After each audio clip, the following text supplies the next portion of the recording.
ये कहानी है जब हम लोग कोटा से वापस आ रहे थे, जहां कोटा में पढ़ रहे थे, तो हम लोग वापस आ रहे थे, ठीक है, दिवाली के समय की, ठीक है।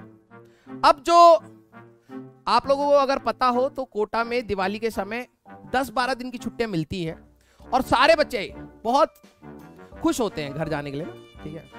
तो जो मेरा रूममेट था ना, वो बिल्कुल सन की इंसान था, पढ़ता पढ़ता तो ज्यादा था नहीं, ठीक है, बिल्कुल सन की इंसान था। सबसे उधारी कर रखी थी, अब दिवाली के समय सबको चाहिए होता है, तो ऑल टाइम मेरे को फोन करता, भाई पैसे मांग रहा है। मैंने कहा क्यों मांग रहा है भाई? कह रहा उधारी ली थी ना। तो मैंने कहा अच्छा। कह रहा दियो। मैंने कहा अरे भाई मेरे से क्यों मांग रहा है? कह रहा अरे अभी दो, बाद में दे देगा, बाद में दे देगा। तो मैं उसको हर बार पैसे देता रहता था। तो उसकी आदत ये ना उधारी वाली बहुत गंदी थी, ठीक है। सबसे उधारी कर ले, कह रहा अभी आ रहे यार पैटीज खिलाओ, ठीक है। तो और सबसे जाके दोस्ती कर लेता था, ठीक है। तो दिवाली के समय हुआ कि भाई टिकट कराना है, ठीक है। तो घर वालों ने कहा कि भाई आ जाओ, 10-12 दिन की छुट्टी मिल रही है। मैंने कहा चलो ठीक है। तो मैंने कहा भाई टिकट करवा लो। कह रहा पैसे दे दो। मैंने कहा यार टिकट तुम करा लो, आज बाद में हम दे देंगे, इतनी बार तो तुम हमसे पैसे लिए हो, ठीक है। तो कहता कि अच्छा करवाना पड़ेगा। मैंने कहा हाँ। तो मैंने कहा कुछ हिसाब भी हमारा थोड़ा सा चुकता हो जाएगा यार, इतनी दिन से खा रहा हमारे पैसे का, ठीक है। फिर उसने टिकट करा ली। उसने कहा भाई चलना है, और डेट नहीं बताई मेरे को कि कब चलना है। मैंने कहा ठीक है। तो एक दिन मैस से आया, कह रहा अरे भाई पैकिंग करो। मैंने कहा क्या हो गया? कह रहा भाई ट्रेन है शाम की। मैंने कहा तुमने डेट तो बताई नहीं। कह रहा अरे आज शाम की ट्रेन है, जल्दी जल्दी पैकिंग करो तुम, ठीक है। मैंने कहा तुमने कर ली? कह रहा है कि नहीं मैंने नहीं करी, लेकिन तुम कर लो। तो मैंने कहा यार इतनी जल्दी थोड़ा होता है, अभी तो काम भी है, बहुत सारी चीजें हैं, कपड़े उठाने, ये वो फलान ठिकाना। मैंने बहुत सारे उसको काम बताया। कह रहा अरे टेंशन मत लो, करो, ठीक है। तो मैंने क्या करा, 10 दिन की छुट्टी थी तो बहुत सारा ना हमें दिवाली असाइनमेंट मिलता था, ठीक है। तो मैंने सोचा यार घर पे जाके करेंगे अच्छे से। तो मैंने उसको बोला कि यार मैं किताबें रख लेता हूँ, ठीक है। तो उसने कहा अच्छा तो चल यार मैं भी रख लेता हूँ, ठीक है। तो वो रख रहा है। कह रहा भाई कितने किलो हो गए? मैंने कहा पता नहीं 20 किलो तो हो ही गई होगी किताबें। कह रहा गत्ते वाली चलेंगी? गत्ते वाली क्यों पूछ रहा है? उसको लग रहा था मैं बेचने जा रहा हूं, ठीक है। मैंने कहा भाई कबाड़ी को देने नहीं जा रहा मैं, ठीक है, घर ले जा रहा हूं पढ़ने के लिए। कह रहा भाई 20 किलो उठा के थोड़ा ना ले जाएंगे, अबे यहीं पे बेच देते हैं इसको, ठीक है। मैंने कहा भाई वापस भी आना है, पढ़ना है ना, ठीक है, नोट्स क्यों बेच देगा, ठीक है। कह रहा कि भाई मैंने तो काटा पीटी में अपने ऑर्गेनिक, उसने पूरे टाइम पे ना सिर्फ ऑर्गेनिक के नोट्स बनाए थे, सिर्फ ऑर्गेनिक के, ठीक है, और कुछ नहीं। उस समय बैठा रहता था। तो उसके साथ में एक दोस्त था, उसका बैच और मेरा बैच अलग था। तो उसके साथ में एक दोस्त था, वो और भी नालायक, वही होता ना जैसे तुम होते वैसे अट्रैक्ट करते, तो और भी नालायक। तो उसने उसको कहा यार अपने ऑर्गेनिक के नोट्स दे दे।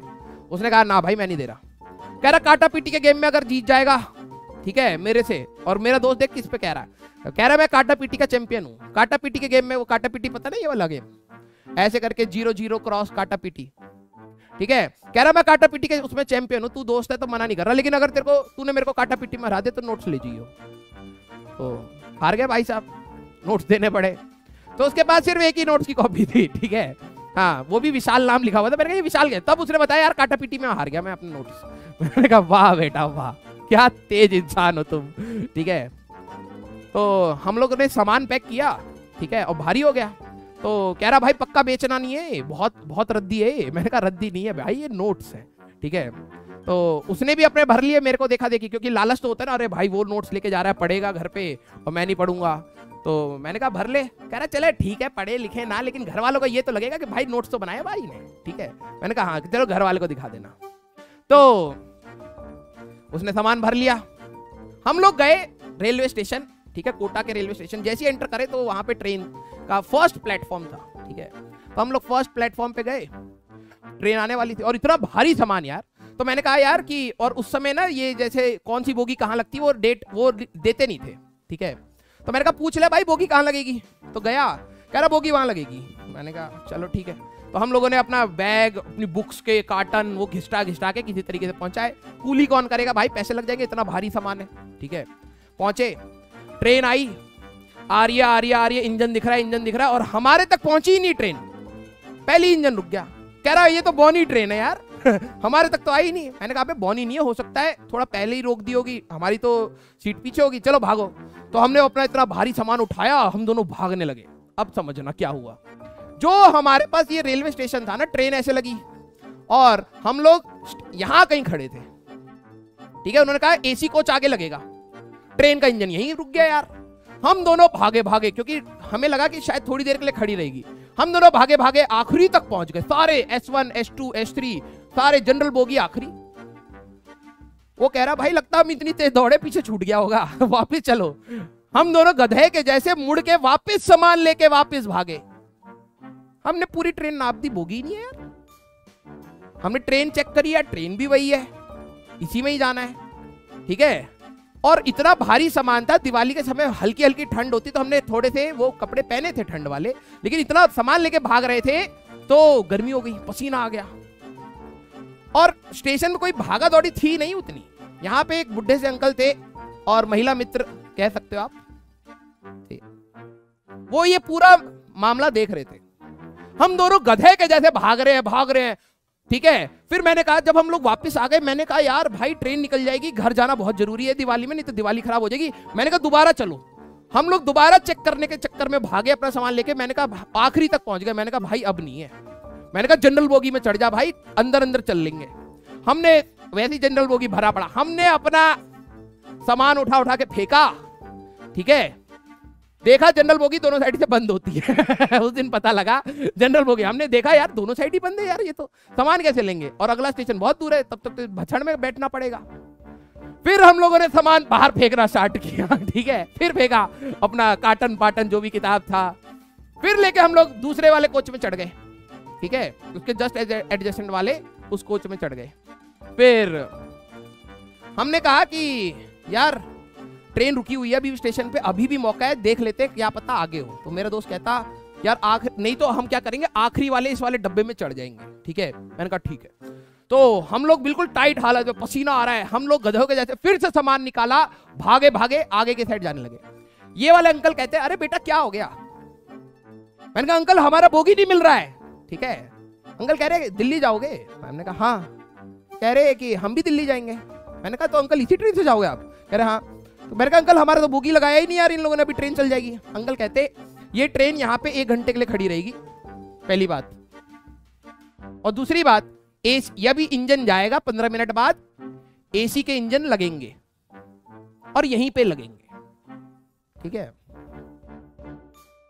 मैंने अपने दोस्त की तरफ देखा वो कह रहा कि भाई कोई नहीं इज्जत थोड़ी सी कम हुई है, लेकिन काम चल जाएगा, यहीं खड़े रहते हैं, बात करेंगे। अंकल से बात स्टार्ट हो गई है, ठीक है। और आता कुछ नहीं है भाई साहब को, ऑर्गेनिक के नोट्स बनाए थे वहां पे, वो भी पढ़ने वाले थे, ठीक है। वो अपने बच्चों को पिक करने के लाए थे, बच्चियों को। उनको बता रहा है ऑर्गेनिक में ये वाली रिएक्शन बहुत अच्छी है, बहुत इंपॉर्टेंट है। मैंने कहा भाई खुद पढ़ा कभी, ठीक है। उनको ज्ञान दे रहा। फिर क्या हुआ, ट्रेन के बोगी लगे, हम लोग अंदर घुसे अपनी सीट पर। हमने देखा कि हमारी सीट नंबर है 16-17, ठीक है, B2 कोच। हम लोग घुस गए, देखा अंकल की भी 16-17 थी। हमने कहा अंकल ये हमारी, अंकल अब हमसे लड़ रहे यार, तुम तो अलग ही पागल। हमने कहा ये हमारी सीट है भैया, अब हमें घर जाना है, ठीक है। तो अंकल ने कहा बाहर चलो एक बार वो देखते हैं, जो चार्ट लगा है उसमें नाम देखते हैं। नाम देखा अंकल का लिखा हुआ यार, हमारा नाम ही नहीं है। फिर अंकल ने कहा अपनी टिकट चेक करो पहले। जब हमने टिकट चेक करी तो वो कल की थी, 1 दिन बाद। हम लोग गधे के जैसे कम से कम 100 किलो लेके दौड़ रहे, पूरा स्टेशन देख रहा था हमें कि भाई इन 2 बच्चों को कहां जाना है। इतना क्या प्रताड़ित हो गए हैं ये दोनों कोटा में ऐसे भागना चाह रहे हैं, ठीक है। 1 दिन बाद की थी। मेरे को इतना गुस्सा आया पहली बार लाइफ में। मैंने कहा तूने डेट नहीं देखी। कह रहा यार हॉस्टल में सारे कह रहे थे घर जाना है, आज दिल्ली वाली ट्रेन आएगी। मैंने कहा अबे यार दिल्ली वाली ट्रेन आएगी इसका मतलब। कह रहा वो भी तो दिल्ली के हैं, वो भी जा रहे थे, मुझे लगा आज ही की टिकट है हमारी। मैंने कहा भाई साहब हम लोग, फिर मैंने कहा चल घर भाई, ठीक है। हम बाहर जा रहे हैं, कह रहा भाई कबाड़ी वाला है। मैंने कहा तो क्या इससे भी पैसे लेगा उधारी के। तो कहता नहीं ये अपनी किताबें ना रद्दी के नाम पे इसको बेच देते 5-5 रुपए में, 5 रुपए किलो के हिसाब से बिकेगी, और कल जब आएंगे तो 6 रुपए के हिसाब से खरीद लेंगे, नहीं तो बड़ा टेम्पो करना पड़ेगा और फिर कूली को देना पड़ेगा, बहुत खर्चा होगा। तो क्या करा हम दोनों ने आधी किताबें जो मेरे को भारी लग रही थी, मैंने कहा कि ठीक है, उससे बात भी कर ली हम लोगों ने कि अंकल आज हम कल इसको 6 रुपए में खरीद लेंगे, ठीक है, आज आप 5 रुपए में हमें दे दो। हमने वो पैसे लिए, हम लोग घर गए, रेस्ट करा, अगले दिन आए, वो भी नहीं, नोट्स भी नहीं, ठीक है। वो भाई साहब तो घर खाली हाथ गए, पापा ने उसके घंटा मारा कि भाई किताब ले आया होता 10 दिनों के लिए। कह रहा मैंने राजवंत को दे रखी, पहले राजवंत पढ़ेगा, बहुत वीक हो रखा है।